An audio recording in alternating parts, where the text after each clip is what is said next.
When my daughter was gone, I felt like the floor had disappeared. My name is Helen, I'm 75 years old, and I'll be very honest with you, I don't wish the pain I felt even on the worst of enemies. My daughter's name was Emily. But she was much more than just my daughter. She was my mirror, my best friend, my safe haven. It was because of her that I woke up every day. Today I want to share with you the hardest part of my life. And more than that, I want to tell you how, after losing everything, I managed to find a new reason to continue. And look. It was something I never imagined. So, if you have ever gone through a loss, or know someone who faces the sadness of depression in old age, share this video. And if you want, right here in the comments, tell me your story. I'm going to read it, with all my heart. My name is Helen, I live in a quiet corner of the English countryside, in a small town called Ashwood. For many years, I got out of bed with a very clear reason, my daughter, Emily. Who as a mother will understand me? But losing a child is like losing a part of you that never comes back. Now, imagine losing a daughter who was also your best friend, your confidant, your favorite laugh of the day. Because that's what Emily was to me. She said we looked alike in the face, but I thought she was everything I wanted to be, brave, serene, full of hope. From the beginning, she came into the world defying everything. I had already lost 2 babies before her, so when I found out about the pregnancy, I confess. I was afraid. Fear of creating hope for nothing. I spent the 9 months praying, asking God to let that child live. And God listened. Emily was born early, very small, with weak breathing. Doctors said the chances were slim. But she stayed. She fought. And he won. It was as if she said to the world, I didn't come here to give up. At the age of 3, the diagnosis came, severe hearing loss. I remember that she cried, not understanding why she was different from the other children. I suffered together. I suffered seeing the curious look of others, hearing the cruel jokes, the loneliness. But I never let go of her hand. Every time she said I can't, I replied, yes, you can, daughter, and it goes further than you think. And she went.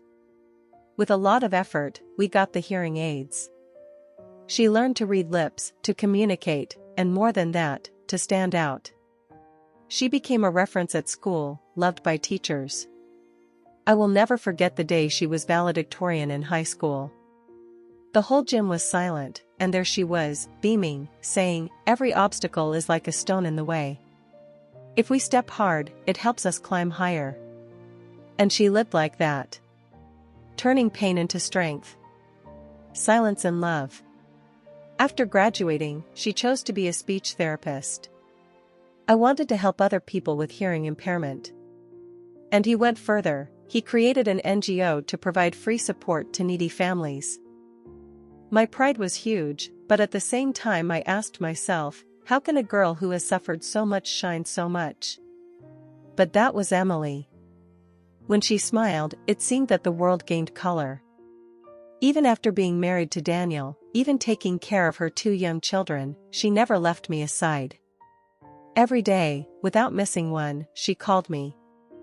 Sometimes just to say good morning, Mom. Other times, to ask if I slept well, or if I wanted her to come here after work.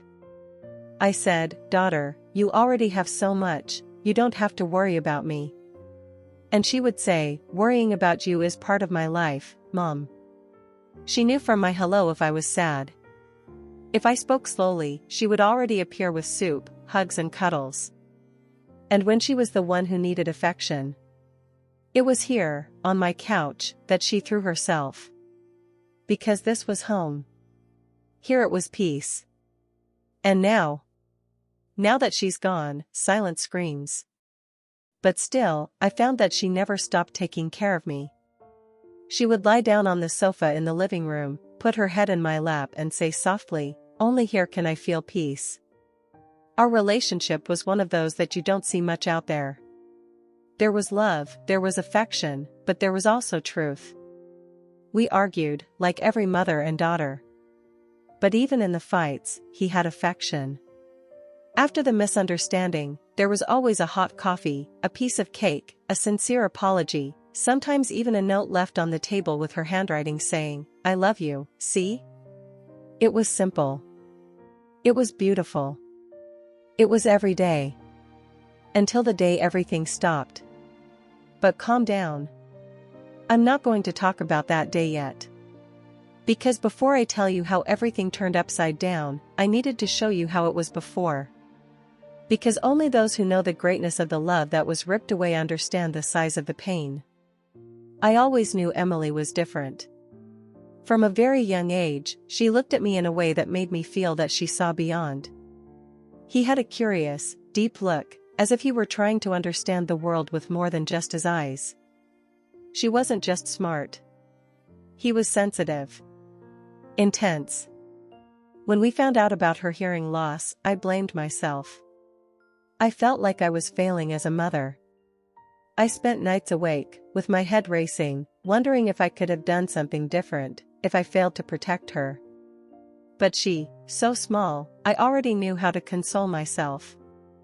I remember a scene that was engraved in my soul. She must have been about 5 years old, found me crying alone in the kitchen, arrived with little hands dirty with crayons, and said to me in the sweetest voice in the world, "Don't cry, Mom. I'm happy that way." At that moment, I hugged her so tightly that it felt like the world stopped. I understood that she was strong enough to face the world, and that I needed to be even stronger for her. The years that came were not easy. We lived with our money counted. Hearing aids were very expensive. I sewed during the day and cleaned houses at night.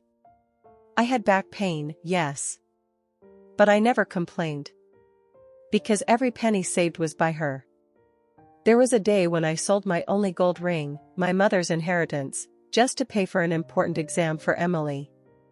And you know what's most curious? I have never regretted it. Because when we are mothers, real wealth is seeing the child with what he needs to live well. Emily has always been grateful. He never asked for anything more than what was necessary. She learned to write before other children her age. She compensated for her lack of hearing with her eyes. Reading lips, understanding expressions. It was as if the world had created another language just for her. But unfortunately, the world can also be cruel. At school, she suffered. Some children called her deaf-mute as if it were a curse. I found her hiding in the bathroom, crying. At those times, my heart was broken, but I took a deep breath, looked into her eyes and said, "Daughter, you are no less than anyone else. You only listen with your heart." And that's rare. Over time, she won everything. He stood out. He fell in love with learning. She was dedicated, curious, enchanted the teachers. One day, a pedagogue called me in a corner and said, "Mrs. Helen, your daughter is an example. It teaches us to be better." Can you imagine what it's like to hear that as a mom? Seeing that girl who started life in the midst of difficulties become a light in the lives of others? When she was a teenager, she fell in love for the first time. He was a colleague from the technical school. She was all happy, but also afraid. He asked me, "Mom, will he be bothered by my devices?" I held her hand and said, "Whoever cares about this doesn't deserve your love." She smiled and hugged me. And when the relationship ended, of course, she cried. He cried for 2 days. On the third, I was already up, as always, reorganizing the heart. When she passed the speech therapy college, I cried more than she did. I was moved by everything, with the enrollment, with the uniform, with the first day of school. One night she came home and said to me, "Mom, today I helped a deaf child understand a new word." It was the best feeling of my life. And I could only look up at the sky and think, God, what is this girl going to illuminate in the world? And that's why, when it all happened, the pain was so unbearable. Because it wasn't just one daughter who left. It was a whole soul that transformed any pain into love. But that part, I'll tell you later. What did that girl do with the pain? It was a miracle.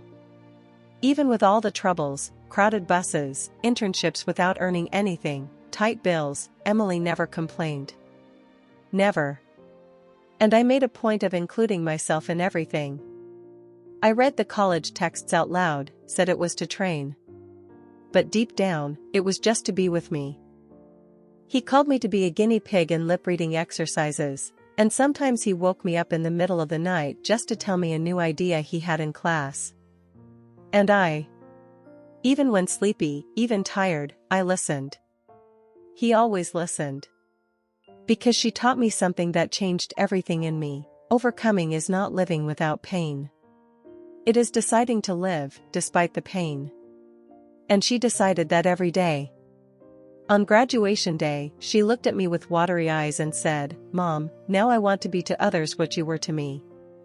And it was. She cared for, welcomed, fought for people's rights, created spaces where no one felt alone. But more than that, at home. She was my girl. Present. Affectionate. My daily hug. When she found out she was pregnant with her first child, she called me crying, "Mom, will I be able to be a good mother, even with my limitations?" And I replied with an open heart, "Daughter, you are going to be the best mother in the world. Because you know what it's like to fight for someone." And it was. What I didn't know was that, in silence, all of it, every effort, every gesture, was preparing my heart for the hardest mission of my life. To continue living after she was gone. Because that's what fate gave me. It was on a Tuesday. I remember it as if it were now. The sky was blue, it was sunny. I was in the kitchen making a corn cake, Emily's favorite. She always stopped by after picking up her children from school, even if it was for 5 minutes, just to give her a kiss, eat a slice of hot cake and tell me about the day. I was moving the dough when the phone rang. It was Daniel, my son-in-law. When I saw his name, my heart tightened. He never called at that time. Answered. And his voice trembled. "Donna Helen. Emily had an accident, a truck, at the intersection. She's in the hospital." My body froze. The spoon fell from my hand. The world was silent. Everything stopped. I could only ask, "Is she alive, Daniel? Tell me. Is she alive?" But he did not answer. And his silence screamed louder than any ambulance. I ran out of the house. I didn't even change my clothes, nor did I close the door. I took the first taxi that passed, just repeating to myself, "It can't be, not with my daughter, not with my Emily." When I arrived at the hospital, I saw Daniel sitting on the sidewalk, with his hands on his head. The white face, the red eyes. And before he even said anything, I already knew. He stood up slowly, held me by the arms and in a broken voice said, She didn't resist." And right there, I collapsed. I fell to my knees, in the middle of the street. I let out a scream that wasn't just pain. It was desperation, it was empty, it was a whole opening in my chest. I screamed as if she could still hear me, "Daughter. My daughter. Come back to me, please." But she didn't come back. Never again. What I felt at that moment has no name. It's as if they tore off a part of my body, as if the air on the planet had disappeared. Nothing, absolutely nothing, prepares a mother for this. We always think we go first. This is the natural order of things. But when order breaks, our soul also breaks. At the wake, I couldn't look at the coffin. I refused. They kept telling me, "You need to be strong, Helen." But tell me, how are we strong when we are burying the most beautiful part of life? The church was packed. So many people, her students, patients, people from the NGO, everyone crying, everyone saying, "She changed my life. She was light." And I, huddled in a corner, wanting to scream, that light was mine. It was my daughter. And they deleted it without asking me. Daniel was destroyed. And the boys, my grandchildren, without understanding. The eldest looked at me and asked, "Grandma, why doesn't Mommy wake up?" And that tore me inside. I wanted to give an answer. One that would console. One that would bring peace. But I just wish it was a lie. There was no consolation. None. It was as if a hole had opened up inside me. In the days that followed, everything lost its color. The house, even full of people. It seemed empty. The food tasteless, time did not move. I would wake up and, for a second, I thought it had been just a nightmare. That at any moment the phone would ring and I would hear, "Hi, Mom. I'm coming." But the phone went silent. And I was locked in my room for days. The kitchen counter still had the flour spread around, from the cake that I never got to make. I couldn't clean it. It was as if I wanted to freeze that moment in time, keep everything still, the way it was, as if going back to the routine was a betrayal. As if living again meant forgetting. And the worst was the guilt. That senseless guilt, which comes even when we have done nothing wrong. I asked myself 1,000 times, what if I had called earlier? What if she had been late? Would that have prevented everything? But the truth is that you can't negotiate with fate. What happened was a tragedy. A dry cut on the lifeline. And I stayed there. Stop. Not knowing how to follow. I died a little with her that day. And there began the darker side of my walk. It was there that I thought about giving up.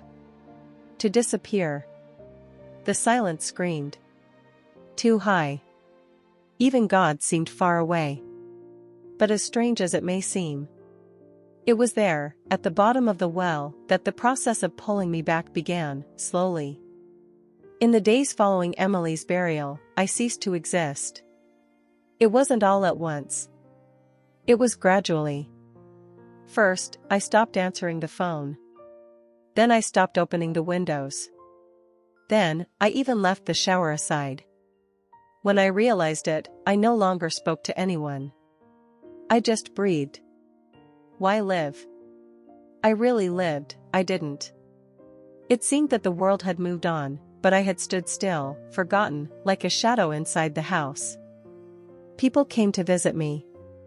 Bringing cake, flowers, soup. But none of that reached me. I just wanted her. Only Emily. And she was the only thing I couldn't have anymore.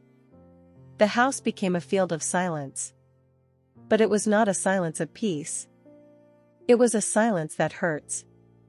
That heavy silence of absence. The couch where she liked to sit was there, just the same.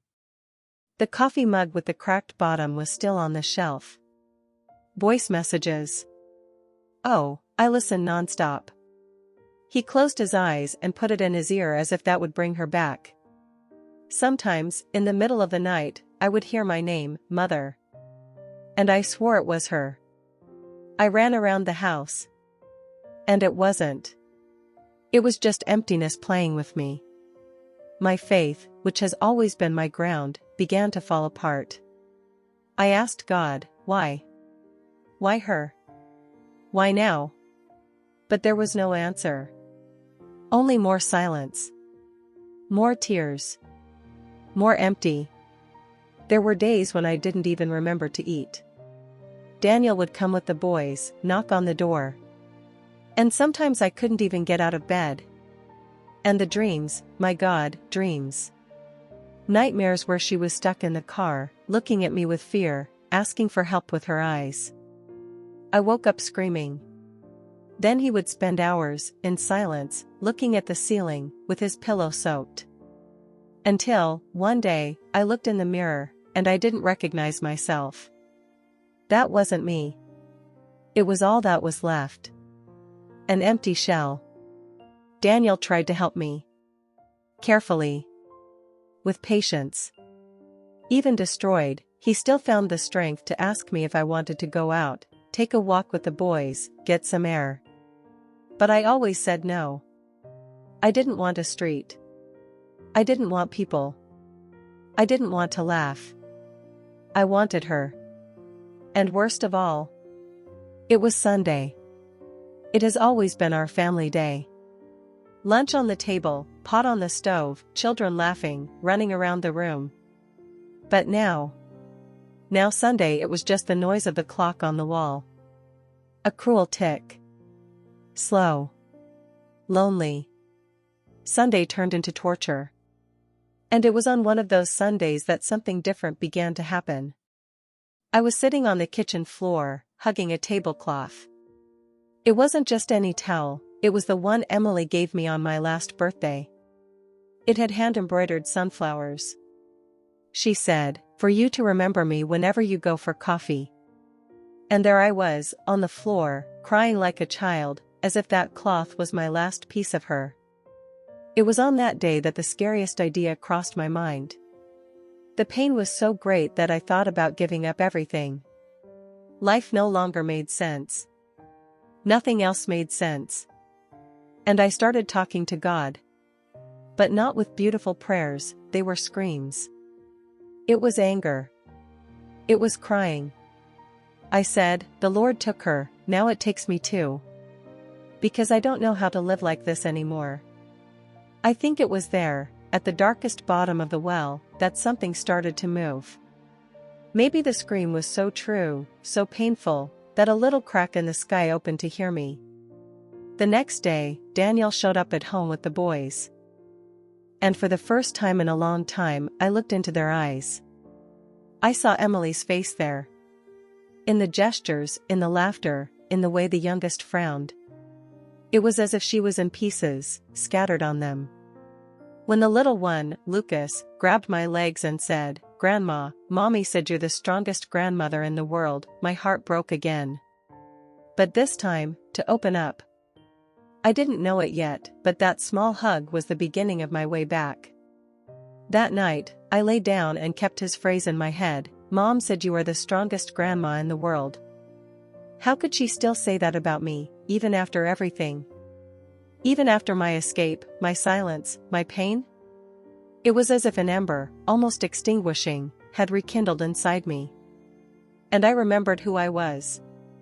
Of the mother who faced everything, pain, poverty, prejudice. Who fought to see her daughter walk, talk, study, dream. And then I wondered, could it be that now, with her there in heaven? Do I need to be strong for those who stayed? The next day, I opened the window. Is that it? But for me, it was a huge step. The light entered the house as if to say, "I was waiting for you." I sat by the curtain, with a coffee in my hand, warm, weak, but full of symbolism. I looked out the window and saw the boys playing in the yard. For the first time in a long time, I looked at life outside and thought, I'm still here. That's when I went back to talking to God. But now without anger. As if asking for a lap. And I said, "Lord, I don't have the strength. But if the Lord wills, He carries me in His arms, just a little bit. Until I can walk again." And He did. The signs began to appear. A verse that jumped out of the Bible straight to my heart. A song on the radio talking about a new beginning. A dream with Emily smiling, saying that she was fine. Every detail seemed like a whisper, "Go, Mom. I'm here. But you still have a mission there." Daniel was an angel in this process. Even though I was broken inside, he welcomed me patiently. He called me to lunch. "Today the boys want Grandma's lasagna." And just hearing that, I went. I dragged myself, but I went. Gradually, I came back. A spice, a tablecloth stretched on the table, a drawing pasted on the fridge. One gesture at a time. Until one day, Daniel took me to the NGO that Emily had created. I resisted. He said it was too early. But he insisted, she would want you to see it. And I went. Tremendous. The building was simple, but full of soul. The walls covered with drawings, phrases of strength, photos of Emily smiling, lecturing, welcoming patience. My eyes filled with tears. But this time, it was another cry. It was nostalgia. But a living longing. A cry of pride. Because there, in that place, her light was still on. And I understood, my mission was not over. In that place, surrounded by colorful drawings and childlike laughter, I understood a powerful thing: my daughter had not simply left. She was there. Hooray! Spread in every detail, in every child touched by her kindness, in every smile that reminded her of hers. One of the coordinators introduced me to Clara, an 8-year-old girl, daughter of farmers, also deaf. Emily had gotten her a hearing aid through donations. When Clara's parents hugged me and said with tears in their eyes, "Your daughter changed our daughter's life," I didn't know what to answer. I just felt it. It was there, in that embrace, that I understood that Emily was alive in every gesture of love she left. And more than that, I realized that she was also in me. Not as before, but as a sequel. Not pain, but of love. I returned home that day and got a pen and paper. I started writing letters to her. Things I wanted to say, childhood memories, memories of the first tooth that fell out and she was ashamed to smile, the day she got her first diploma and cried sobbing into my lap. I wrote everything down and put it inside a little wooden box that she had painted herself as a child. It was my way of continuing to talk to her. To tell you that I was trying. That even with a broken heart, I was relearning how to live. And so, step by step, I went back. First, I went to the bakery. Afterwards, I accepted a coffee with a neighbor. One day, I entered the church again. I sat on the last bench, cried in silence. But for the first time, I felt peace. Life has not gone back to the way it was. But he began to settle down in another way. As if God, with hands of patience, were rebuilding my world. One little piece at a time. The pain was giving way to something new. It was not happiness. Not yet. But it was felt. I started visiting Emily's NGO more often. At first, I just watched. She sat at the back of the room, with a hot tea in her hand, and stood there watching the mothers arrive with their children. Looks full of fear, of doubts. And I saw myself in them. As if I was looking at my past. One day, one of the coordinators approached and asked, "Mrs. Helen, would you like to talk to some new mothers? Tell us about your experience? Talk about Emily?" At the time, my hands trembled. My voice almost didn't come out. But I took a deep breath, thought about my daughter and everything she transformed, and said, yes. And that's when I discovered that I still had something to offer. I started going every Wednesday. I told stories of Emily, helped at community teas, listened to outbursts from women who were living the same fears that were once mine. And in every conversation, I felt that she was there, by my side, breathing courage in my ear. And my grandchildren. Oh, they were also my ground. Lucas and Gabriel. So different, but so similar to their mother. The youngest, electric, curious, asked 1,000 questions. The oldest, quiet, observant, with that attentive look, just like Emily's when she read her lips. I started picking them up at school, at first just to help Daniel. But it soon became routine. I prepared lunch, told stories, taught my mother's cassava starch biscuit recipe. And they listened to me. Laugh. They hugged me tightly. One day, Lucas looked at me and said, "Grandma, I dreamed about Mommy. She was happy, you know?" And he smiled. And in that smile, I saw hope. Daniel also flourished. He lost his wife. I lost my daughter. But together, without having to say anything, we created a silent alliance. One holding the other.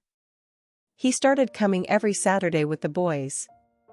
I brought flowers to put in Emily's photo. He helped me with the bills, listened to me. And one of these Saturdays, he invited me to go to church with them. I said, "I'm not ready yet."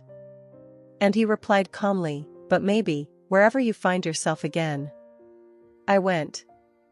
I went to church with them. And when the praise began, and everyone began to sing and pray, the tears came. But it was a different cry. It was as if, for the first time, my soul was being washed. It wasn't just sadness, it was delivery. On the way back, in the car, Daniel looked at me and said, "Mrs. Helen, you know that Emily would be very proud, right?" I just shook his hand. I couldn't answer. But I felt it on my skin. Yes, she would be proud. And I also started to be proud. To be standing. Of trying. I went back to doing something I always loved and had left behind, taking care of the garden. I set up a small bed in the backyard, with the flowers that Emily loved, lavenders, daisies, sunflowers. Every morning, I watered the plants talking to God. Sometimes with her. And he said, "Today I'm fine, daughter." Today I was able to smile. On Sundays, I went back to making the corn cake. At first, I cried as I stirred the dough. But then, I started laughing at the memories. There was a day when Lucas said, "Grandma, your cake is magical, it tastes like a lap." And I laughed. I thought, maybe that's right. I also started writing in a memoir.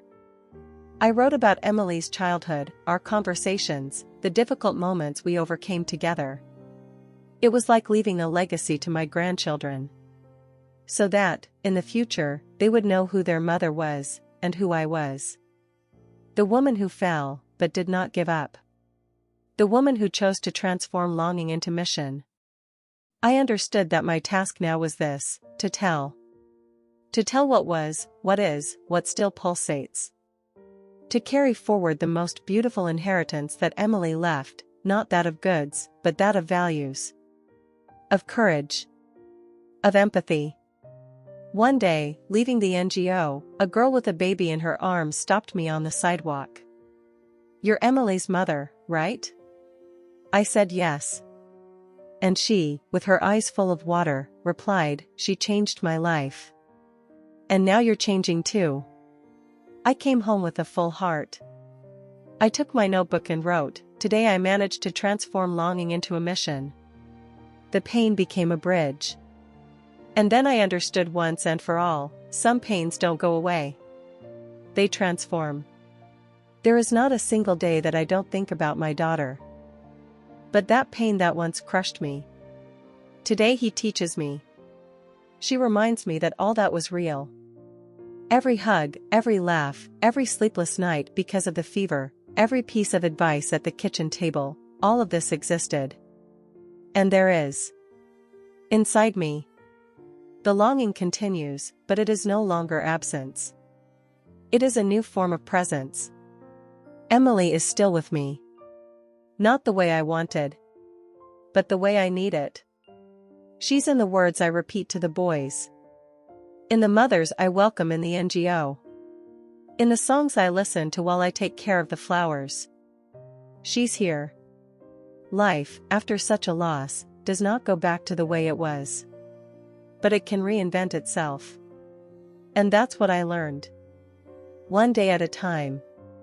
I started walking in the mornings. 15 minutes. One step at a time. At first, it was just to leave the house. Then it became a habit. And today I walk talking to God. And sometimes with her.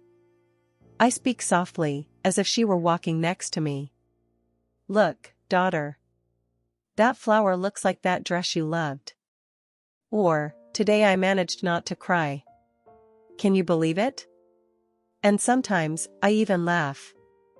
Not that loud laugh from before, but a serene laugh. Of those who understood that there is still beauty in the world. Even after the storm. And when Lucas gets up to his tricks, Or when Gabriel tries to look serious like his father, I feel like Emily is there. Sitting on the couch, smiling with her eyes. The house smelled of hot cake, fresh coffee, freshly watered flour again. Sometimes there are visitors. Other times, only silence. But now, the silence no longer scares me. It has become sacred space, where I hear my soul. And, with luck, hers too. My faith. She has matured. It is no longer that faith that needs explanations for everything. Today, it's something else. It is presence. It's trust. It's knowing that even when I don't understand, I am sustained. Today, my faith no longer needs to understand everything. She just needs to trust. Even with my eyes full of water. Even with a heavy heart. I don't know why God took my daughter. But I know, with all the certainty in the world, that He never left me alone. He held me when I fell apart. He lifted me up when I had no more strength. And He gave me a mission. The mission to continue. The most beautiful thing about all of this is to realize that Emily has left fruits. She was one, but she multiplied in so many lives, in the children, in Daniel, in the mothers of the NGO and, in me. Because look, I thought she was the one who needed me. But today, I see it clearly, I am the one who lives because of it. These days, I sat down with the boys and showed them old photos. We tell stories from Emily's childhood. We talked about the mischief, the birthdays, the day she lost her shoe on the playground and ran barefoot, laughing as if the world was light. They laughed, hugged me.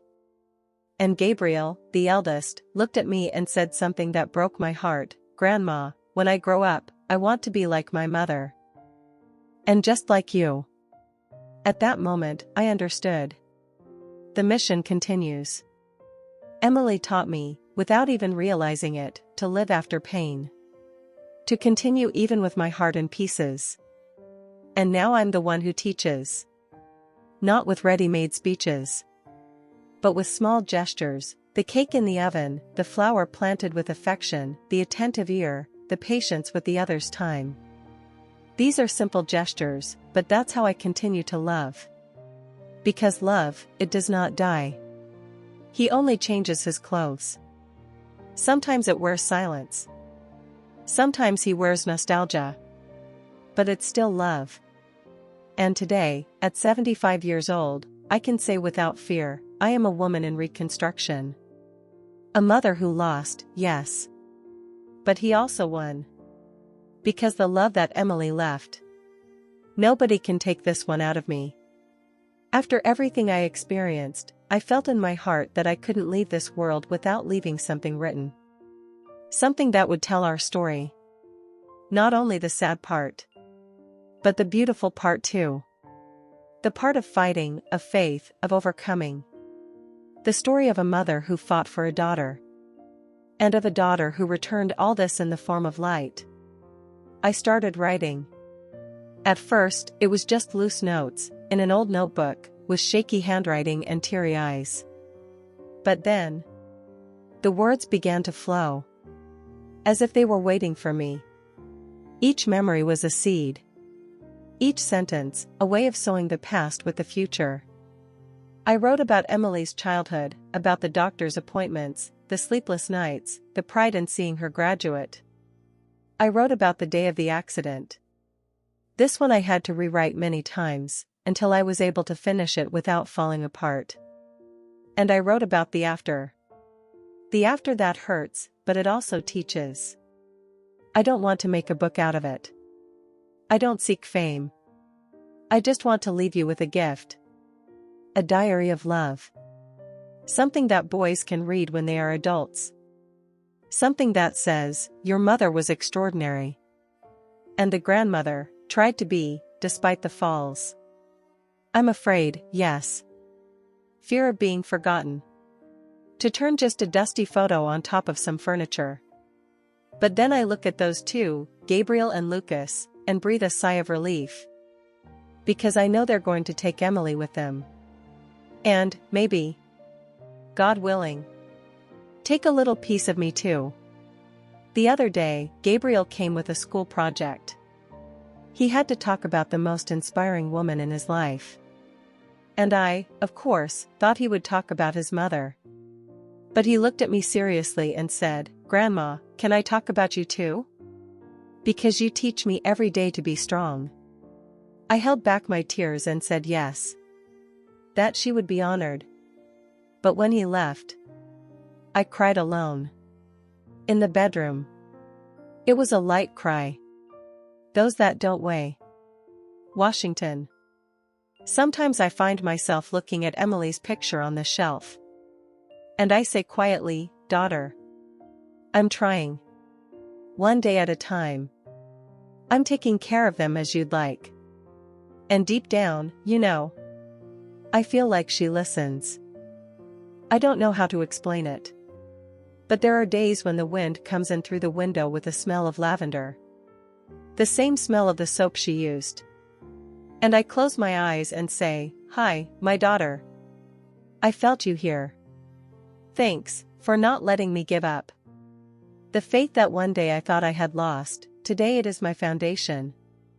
But it is not a naive faith, one of those that needs explanations for everything. It is a matured faith. A faith that accepts not understanding. Who still cries, but is still standing. Who believes even without seeing.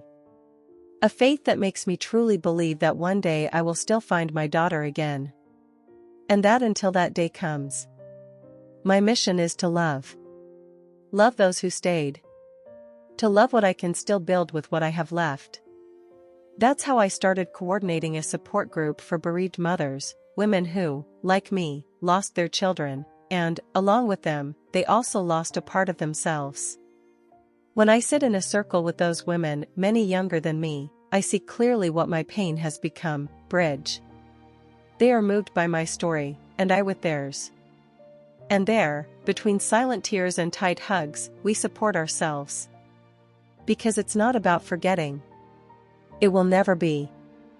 It's about remembering. But in a way that doesn't hurt so much. In a way that heals. That builds. That welcomes. My legacy is not made up of material inheritances. I don't have much. An old stove. Some potted plants. A closet full of memories. But Emily. She left more than anything you can pick up with your hands. And now, I want to leave it too. I want my grandchildren to know that they came from a lineage of courage. Who were generated in wombs that bled, yes, but did not surrender. Women who cried, but did not remain silent. And when my time comes, I want you to say, "She kept going." Not without pain. But with love. If you've come this far, listening to my story, I thank you.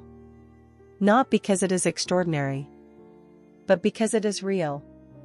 Made of meat, tears, of silence, and of faith. And if I can leave one last thing for you, it's this: don't give up on life just because it hurt you. I almost gave up. When I lost my daughter, I thought it was the end. I thought there was nowhere else to go. That the pain was too great to fit inside me. And maybe it was. But still, I discovered that it is possible to follow.